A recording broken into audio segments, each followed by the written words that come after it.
আসসালামু আলাইকুম। এই মুহূর্তে আমার হাতে যে মোবাইলটি দেখতে পাচ্ছেন এটি হচ্ছে স্যামসাংয়ের A72 মডেলের একটি মোবাইল। এই মোবাইলটির সমস্যা হচ্ছে টাচ কাজ করে না। এই মোবাইলটি মূলত আমাদের কাছে একজন টেকনিশিয়ান ভাই পাঠায়। উনি মোবাইলটিতে একটি নতুন ডিসপ্লে এবং ডিসপ্লে যে রেবন থাকে ওই দুটোই চেঞ্জ করে দেখেছে, তারপরেও কিন্তু টাচটি কাজ করে না। এই মুহূর্তে আপনাদের দেখানোর চেষ্টা করব এই কাজটি আমরা কীভাবে করে থাকি। এটি মূলত যে প্রসেসর আইসিটি আছে 7125 মডেলের কোয়ালকমের, এই আইসি থেকে একটি লাইন মিসিংয়ের কারণে সমস্যাটি হয়েছে। এই মুহূর্তে আমরা এই সিপিইউ আইসিটিকে রিবোলিং করার মাধ্যমে কাজটি সমাধান করার চেষ্টা করব।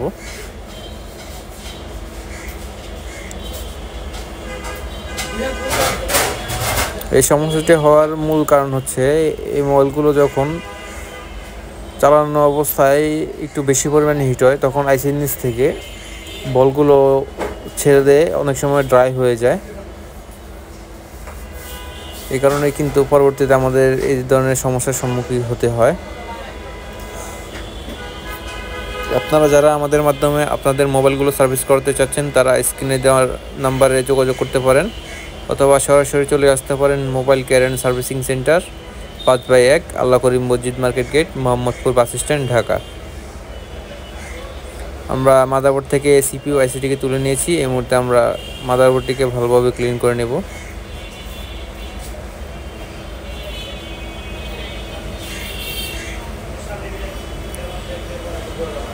মাদারবোর্ড ক্লিন করার জন্য আমরা প্রথমেই সোল্ডারিং আয়রন দিয়ে ভালোভাবে যে বাড়তি রাংগুলো আছে ওগুলোকে ক্লিন করে নেব, এবং পরবর্তীতে আমরা ডিশোল্ডার উইক দিয়ে মাদারবোর্ডের প্রত্যেকটা বলকে আমরা সমান করে নেব, যাতে পরবর্তীতে আইসিটি বসানোর জন্য আমাদের কোনো প্রকার কোনো বাধার সম্মুখীন হতে না হয়। এখানে ডিশোল্ডার উইক দিয়ে প্রথমেই ক্লিন করলে যে সুবিধাটি হয় ওটি হচ্ছে মাদারবোর্ডের লেগে থাকা যে গ্লুগুলো আছে ওগুলো অনেকটাই পরিষ্কার হয়ে যায়।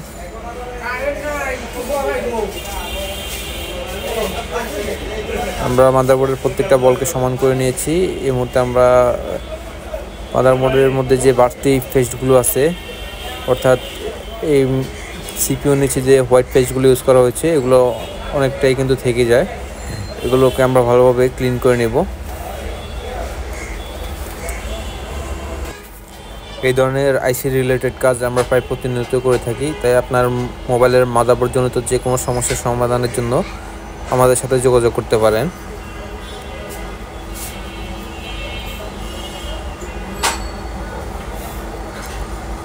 আপনারা যদি ঢাকার মধ্যে হয় তাহলে সরাসরি আমাদের শপে চলে আসতে পারেন, আর যারা ঢাকার বাইরে থেকে আমাদের মাধ্যমে আপনাদের মোবাইলগুলো সার্ভিস করতে চাচ্ছেন তারা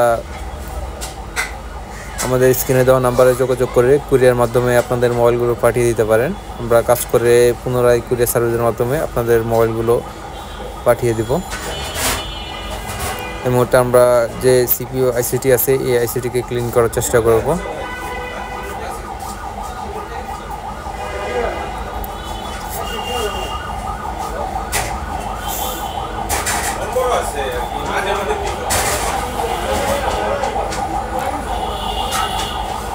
সিপিইউ আইসিটি ক্লিন করার ক্ষেত্রে অবশ্যই খেয়াল রাখতে হবে সোল্ডারিং আয়রনের হিট যাতে অতিরিক্ত মাত্রায় না থাকে।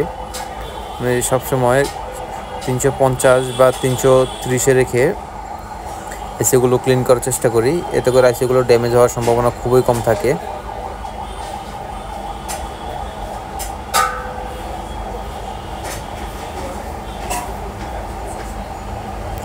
আমাদের যে সিপিইউ আইসিটি আছে এই আইসিটি ক্লিন করা প্রায় কমপ্লিট। এই মুহূর্তে আমরা সিপিইউর উপরে থাকা হালকা কিছু পেস্ট আছে, হোয়াইট পেস্ট, এগুলোকে ভালোভাবে ক্লিন করে নেব।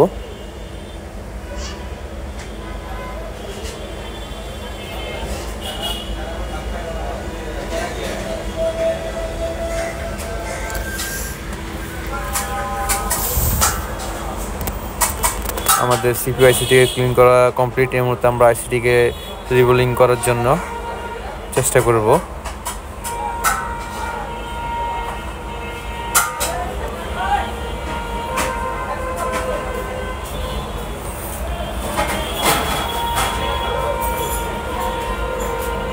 আইসিটি রিবুলিং করার জন্য আমরা 2UUL কোম্পানির 183 ডিগ্রি সেলসিয়াসের যে বল পেস্টটা আছে ওটা ইউজ করব।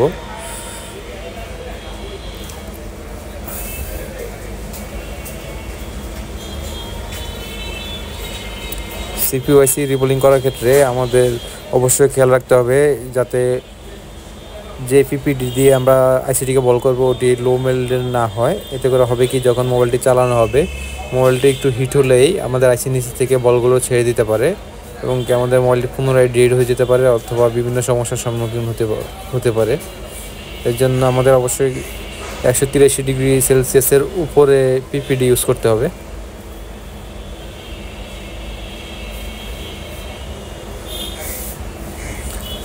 আমরা সিপিইউআইসিটিকে রিপল করে নিয়েছি। এই মুহূর্তে আমরা আইসির মধ্যে হালকা একটু ফ্লাক্স পেজ দিয়ে হিট দিয়ে নেব।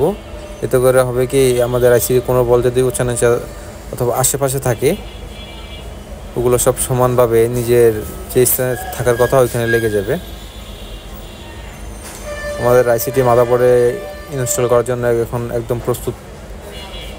আইসিটিকে হালকা ঠান্ডা করে মাদারবোর্ডের সাথে লাগানোর চেষ্টা করব।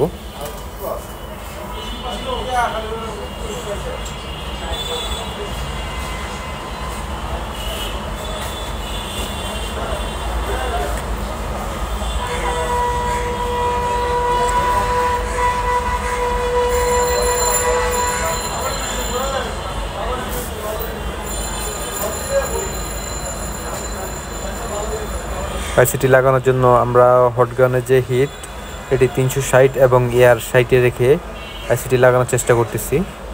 আর আমি যে হটগানটি ইউজ করতেছি এটি হচ্ছে কুইক ব্যান্ডের 2008 মডেলের একটি হটগান।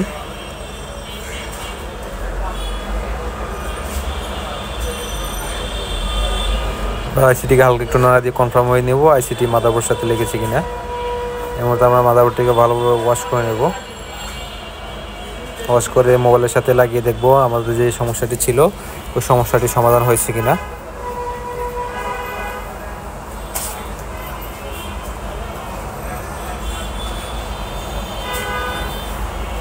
ভিডিওতে এই কাজগুলো আমাদের 7-8 মিনিটের দেখানো হলো। এই কাজগুলো করতে কিন্তু আমাদের প্রায় 1 থেকে 1.5 ঘন্টা সময় লেগে যায়।